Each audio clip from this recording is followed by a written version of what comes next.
Welcome back to another video here on the Washington Football Maniacs YouTube channel. My name is Greg Sykes. My co-host here, Brandon Scott. We are coming to you a few hours after the Washington Commanders lost to the New York Giants. We're going to be ranting about that. But before we get into that, make sure you have subscribed to the channel if you haven't already. If you're enjoying the content, definitely you're going to want to make sure you have subscribed. And when you do, make sure that you have also hit that notification bell so you will know when we release videos. With that said, Brandon, we're going to get into a little bit of ranting here. Now, I went on a live stream a little shortly after the game and just kind of briefly recapped what went on with the game. We'll do a little bit of that here as well. But Brandon, of course, he was at the game today, and he can certainly go over what went on. But for those of you who sat at home and watched it, of course, you know what went on. It was kind of a weird game. We turned the ball over about 6 times in this game, but we also had 9 sacks. I think the last time we had 9 sacks, I don't know, I want to say it was like maybe almost 20 years ago or something like that. I mean, it's been a while since our defense has produced that many sacks. That being said, and as I kind of recapped in the live stream, and Brandon, they kind of sort of listened to us as far as our keys to the game. We said, you need to, put pressure on this Tommy DeVito guy. You need to put the ball in his hands. We did. We pressured him. We sacked him 9 times. You got to stop Saquon Barkley. He had no yards rushing until he broke that 36-yard scamper, whatever you want to call it. And then he had like two of those that he broke. But for the most part, we did that. But the offense, turned the ball over. Special teams turned the ball over. The offensive line didn't do their jobs. Leno, he had a rough day. Charles Leno had a rough day. He had to get some help. And just a weird game. Yet the Commanders still had an opportunity to come back, and unfortunately things kind of fell short at the end, and with that the Commanders fall to 4-7 on a short week. We go to Dallas on Thanksgiving Thursday to play the hot, makes me sick to say it, Brandon, the hot Dallas Cowboys. I'm okay saying that about the cheerleaders, but other than that, not the team itself. So, Brandon, I've already kind of ranted a little bit. I'm going to let you rant. What were some things that you saw that you were just left you beside yourself today in this game? A lot of things, man, but to kind of put it all together in one thing: coaching. All the issues that happen today is the result of poor coaching. I mean, the turnovers are just sloppy play. That's coaching. I mean, your players are the example of coaching. It's always been known that Ron Rivera is a player's coach, but there's no discipline, none at all. No ball security, sloppy play. I mean, the defense, look, like you said, this defensive line got the pressure. They did their job, but the secondary is abysmal. St. Juice just ain't in, man. That missed tackle. I mean, Forbes, you can say underwhelming, but it's just we don't have a number 1 corner. Cam Curl's probably the only guy on the secondary that is decent, man, as far as he can hit and he can cover. But our secondary needs work. We need to go out and get a number 1 corner, a lockdown corner, and then put Forbes the 2 and go from there. This secondary just ain't it. But it's coaching. Del Rio, how many games do we give up 30+ points? How many games? I mean, I mean, every game we give up 30 points. There's no discipline on the defensive side. No discipline at all. Let's get on the offense real quick. Yeah, I mean, they ran the ball. Thank God for that. I mean, about time. But then it's just the O-line was abysmal. The O-line couldn't protect nobody. And then Hal, look, I get it. He was on the run.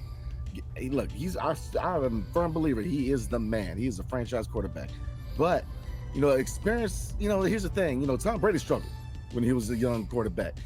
He needs experience. It shows because, he tries to make these plays out of nowhere, and it's like, what are you doing? That second interception was like, you should have never thrown that ball, man. You should have just threw it away, did something else, man. He's trying to force it, and that's the young quarterback decision. The more experience, I firmly believe he's going to learn how to throw the ball. I mean, look, RG3 was an electrifying young quarterback, but he never learned how to slide.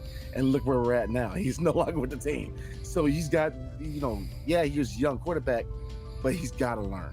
He's got to make those, work on those mental lapses and really work on his decision making as far as the quarterback, because those interceptions are bad, especially that third one, pick six. I'm just saying, I mean, he's got to work on that. Ron Rivera, how many fumbles are you going to look at the review and see that it was down by contact? I mean, you don't throw any challenge flag, not one challenge flag, not one. Titanic Jack got to go. I'm sick of it. I'm going to say this, man. If they hold on to Ron Rivera and Jack Del Rio after this abysmal game, they're doing a disservice to the fan base. We deserve better than that. They have showed game after game after game that they are incapable of fielding a winning team. And we said all the time, Greg, what did he do in Carolina that warrants any kind of respect outside of 1 year when they went 15-1? I mean, they say the sun shines on a dog's butt at least once in a while. I mean, good for you. 1 year. I mean, you know what I mean? He's got to go. He ain't it here, man. He ain't it. Look, at this point, people are talking about Belichick, Harbaugh, there's many names out there. I'll take anything.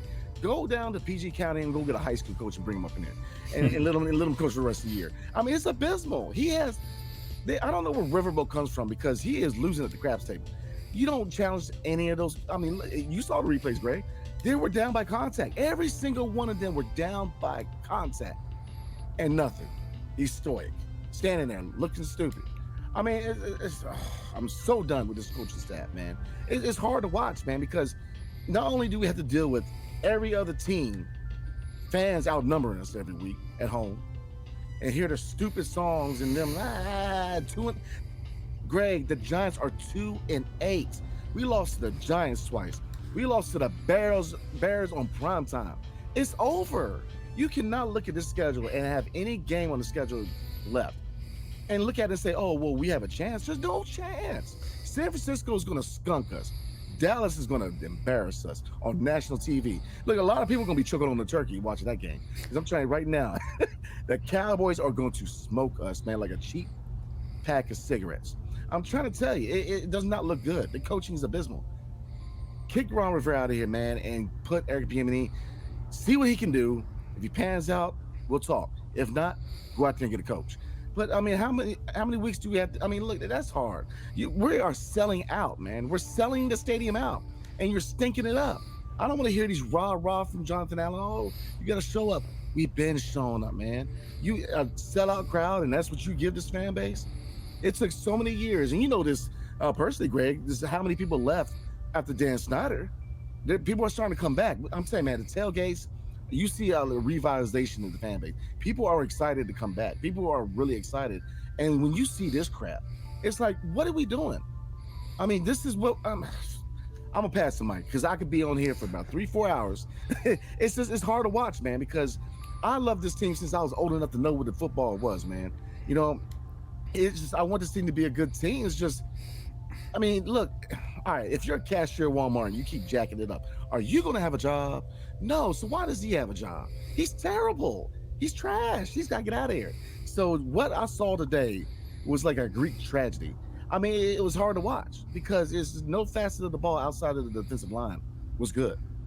I mean, Brian Robinson ran the ball. He ran hard. I'll give him that. Brian Robinson's a bruiser, man. He plays. And I tell you, that touchdown by Sam Howell, he is a baller, man. For him to lower his pads and will himself into that end zone, he is definitely it. he just has to work on these critical decision making, man. Instead of trying to force the ball, please, Lord, throw it out of bounds. Just all I ask, man. Live to play another down. Because interceptions, especially pick sixes, hurt. So that's where I'm at, man. I'm done. I'm officially, look. Obviously, man. Look, we're gonna put out content regardless. But I think that most of the fan base are checked out. I'm checked out. I mean, I have no expectations. Because I cannot look at any game on the schedule and say we have a chance. We don't. The season's over. So I mean, unless they pull off a miracle, I'm pretty sure we're gonna start looking at the mock drafts, because it's over. We are not a good team, and it starts from the top down. Coaching is terrible. Ron Rivera needs to be fired Monday morning, and if he's not, then I think you're doing a disservice to the fan base. Yeah, honestly, I think the only thing that's saving Ron Rivera and company from not being fired is the fact that it is a short week and they have to prepare for Dallas, and the game is in Dallas, so that makes the week even shorter. So I think that is the only reason why that they won't be fired tonight. They won't be fired this week. Now, after the game Thursday night, then all bets are off, unless they pull out some sort of, game miracle after that, and they do wind up beating the Cowboys. Who knows? But but we would be talking about miracle at that point, because honestly, I just, when I look at this team, I still see a lot of outstanding players with talent. And, it is hard to, when you sit down, you start looking at, players that fumble. It's players that are very good players that fumble, and it's not like the same person that fumbled. Everybody, even Brian Robinson fumbled. We got that fumble back. Yeah. And and then the turnovers with Sam Howell with the interceptions. I'm sure if you go back and look at it, you could probably see, okay, wasn't maybe necessarily a bad pass, but on the surface it looks like, wow, he made a terrible read, or whatever the case may be. It could have been, I'm not going to make excuses for him, but maybe he was all not on the same page with his receiver. Still, that's quarterback's fault. After looking at that last interception, it looked like what he tried to do was throw the ball away. He just did not have enough, and that ball was like a duck. And it was either that or take the sack. Either way would have ended the football game, right? So unfortunately, it was pick six, and it made the game look worse than what it really was, as far as the score goes. But yeah, overall, I think my point, like with the turnovers, is is that players? Do you blame the players? Do you blame the coaches? Because I feel like turnovers a lot of times comes from players not protecting the football. Just it's not instilled in them enough of what could happen if I'm in this situation. And a lot of those things are coached. It's not just a natural thing. So you could kind of blame the coaches on that. So there's 6 turnovers. Now, of course, half of those turnovers were interceptions. So, some of that is poor decision making on Sam Howell. Some of that was, not being on the same page. Maybe the receiver running the wrong route, the receiver falls down, whatever the case is. Still, overall, I have to say there's enough talent on this team that I think with better coaching, you wouldn't even have to make, sans the offensive line, you wouldn't even have to make a lot of changes in other areas, even on defense. You know, I think a lot of times it comes down to the right coaches. You know, the right coaches can get the players in the right positions. I mean, look at David Mayo, for instance. I mean, all of us crap on David Mayo all the time. He actually played pretty well today.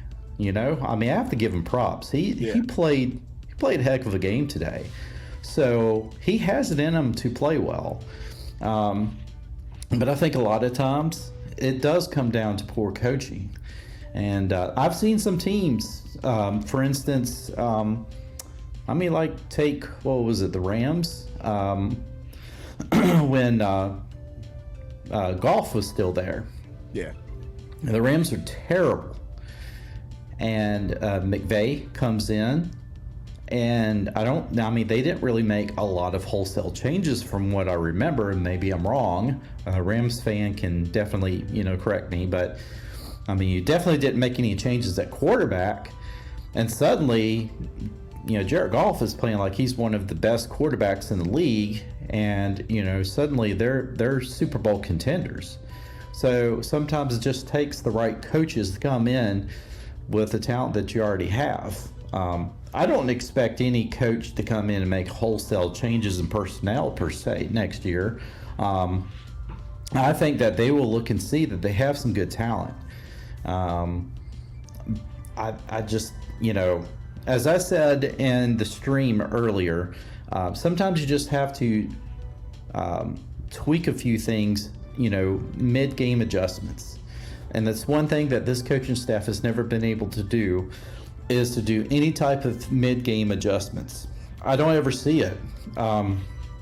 They seem to feel like when their game plan is working, they're like, yay, it's working. We're not going to make any, we're just going to keep doing it until they stop it.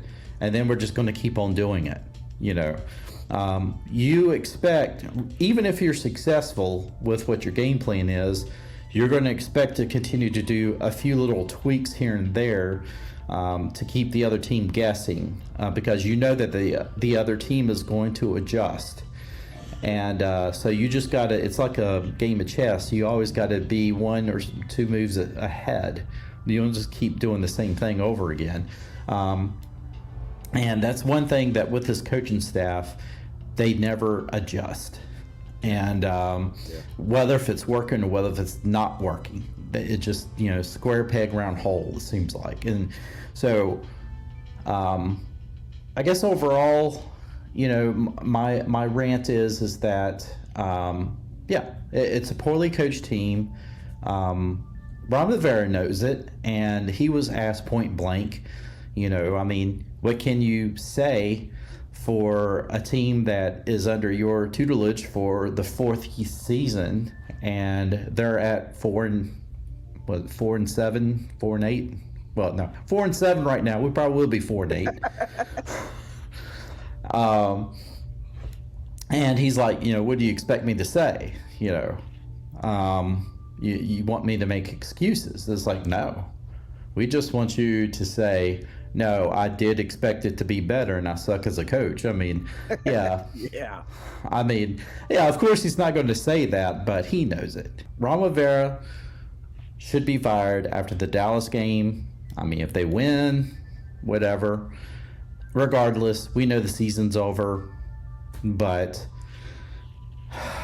whatever the case is, Brandon, we will continue to stick with this because there will be a lot of good content.